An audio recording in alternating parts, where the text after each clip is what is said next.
The day has been absolutely gorgeous. I'll insert some clips of just like how blue the sky was today. Like the sunrise was amazing. Blue sky will always boost my mood, make me 10 times more productive, happier, etc. I haven't done like a sit down just tips video in a while, and I thought I would go a bit throwback and share with you a few mentalities that I think will help you have a great year. Definitely is something that I've been embracing throughout the years. They really have changed me into a happier person, into being more motivated to achieve my dreams. So I thought I'd just share them with you. It's just like a mentality that I think it's good to cultivate at any time. Like even if you're watching this in 2026 or like in a random day in July, I think these are mentalities that slowly adopting them and also having them in mind have really helped me. So firstly is start planning, setting goals, planning your months, your weeks, your year, setting some resolutions. I know there's a lot of debate with this, but I do honestly feel that having a North Star, even if it's one random goal of what you want to achieve, will help you feel less lost during the year, during life, and more fulfilled, more happy when you know you're working for that, what you want. And it can be like anything. Try and make it a bit more realistic, tangible.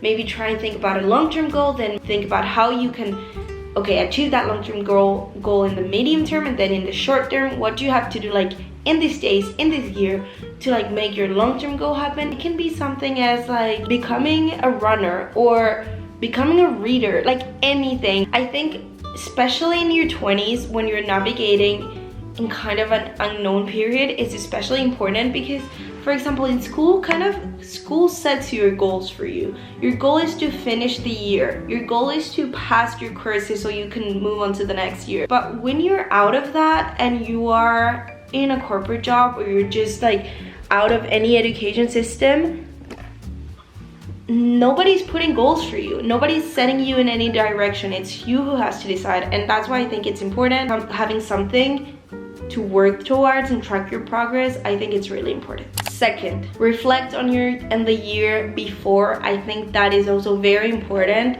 Do not close the chapter before doing a bit of a reflection.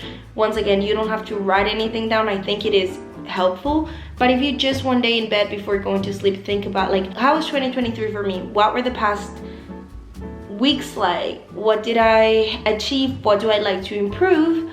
And then you'll be, I think, a bit more set up for continuing on 2024 in a better level. This is more of like a mentality. Take challenges as opportunities to grow. And obviously there are different types of challenges, and I'm talking about more of like the day-to-day challenges or even some more difficult challenges that happen in life. I don't know when, I think a few years back when I was going through a lot of weird, like not that nice stuff with my family, I decided like I can look at all this situation as something that is bringing me down, or I can see it as an opportunity to grow, to become more independent. In my case, it like kind of forced me to grow up a bit faster, but also like it helped me to be more independent, to I think be more mature, to get to know myself better. So see them as an opportunity to grow. One more tool in your toolkit. The next time that something difficult like this happens to you, you will be more prepared. Or sometimes I like to think maybe this was supposed to happen to me right now so that later it doesn't happen to me again with something more serious. So for instance, like talking about my loss, that I lost my Navigo card yesterday, maybe, and that's like something that I could get really mad at. And like, I'm not saying you cannot get mad for a while, obviously it's frustrating, but learning to overcome that and saying like, okay, maybe this situation prepared me for being more careful with my stuff, like during this year, that maybe I will have to handle my passport or more important documents and to really be more focused on that. And it's just, it happened for something. It will teach me something, it will prevent something, it will just like, something will happen. And obviously there are different degrees of reasons and of challenges. There's a lot of people that I find that I found in my day-to-day and in my life, just complaining about everything and just like, why did this happen to me? I'm so mad, I'm so stressed, like all the time. The main person that you're affecting by being like that is yourself. Is yourself and your happiness, I think. Try and see the positive. I try and go to bed, and this is another activity that you could do, and write every day 10 things I'm grateful for that day. And honestly, try and make it as specific as possible. Like yesterday, I think I wrote, I ate an amazing pesto pasta, or like I got a huge deal in like my pasta at the supermarket, or I uploaded a new video. It's like things you're grateful for that happened to you and that you achieved, that you're proud of. I don't know, that really helps me set and have a good mentality before going to bed. Focus on the positive instead of just like lingering and staying in the negative, which I know won't add me anything. And I felt that the more positive I've been, the more positive things I've attracted to my life, or at least that's what I focus on, like unconsciously. That was a bit of a rant. Then commit to adapting to whatever the year brings. We do not read the future, and yeah, we can plan stuff, but at the end of the day, things can change. COVID showed us that very good. Okay, it's good to have expectations, it's good to have an idea of what you want, but it's like, reassure yourself that you will be okay, whatever happens, because you will be able to adapt.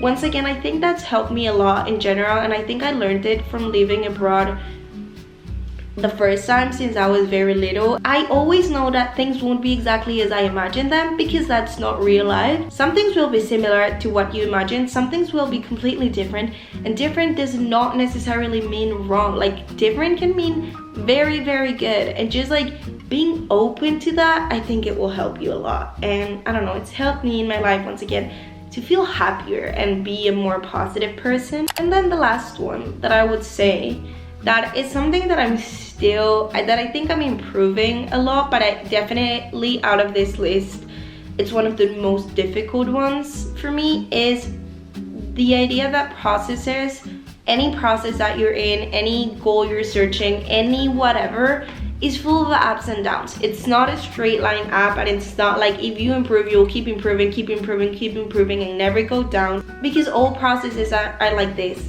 And I think the quicker you learn that, and the idea that if you fall, that's all part of the process, I think it will help you keep going and not give up so quickly, or just not give up. I'm gonna use the situation of university.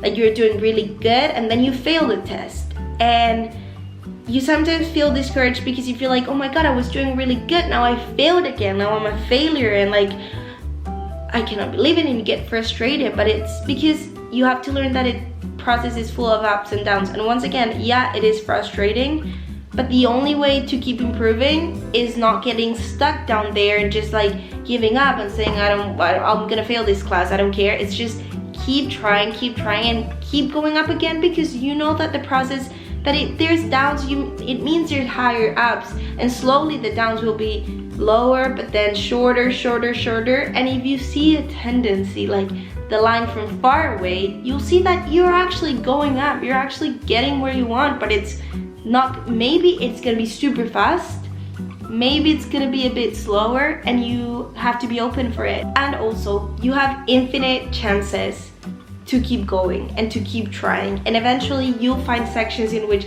it will go up and up and up. I know it's hard, I've been there in those low places where you just, oh my god, it's so hard to get back up, to keep trying, but you have to do it. It's never too late, and you can always keep trying. Having said that, I hope you enjoyed this little part of the video of some like motivating things and mentalities that have changed my life. Some of them I learned just from my parents, from my family. Some of them I honestly learned from other YouTubers. That's why I love YouTube so much. So many YouTubers have impacted in my life so much, and my like growing up. And it's weird because in my mind I feel like everybody knows this and everybody lives by these things. But when I talk to people in real life, I notice like not necessarily everybody knows this. Not everybody has seen the same YouTubers or seen the same content I have. So I decided to keep spreading the word, adding in it my little own personal perspective, and keep spreading into the world. And so if you're watching this and it's the first time you hear any of this like mentalities or like any of these ideas, or it just like helps you, let me know. Even if it's a private DM, I don't know, I would just love to know if you find this valuable or not. At least I know that these things help me. I'm not just saying something I read from the internet. These things are real things that I do that help me. I am gonna finish the video here. I'll see you very soon in a new video. Bye!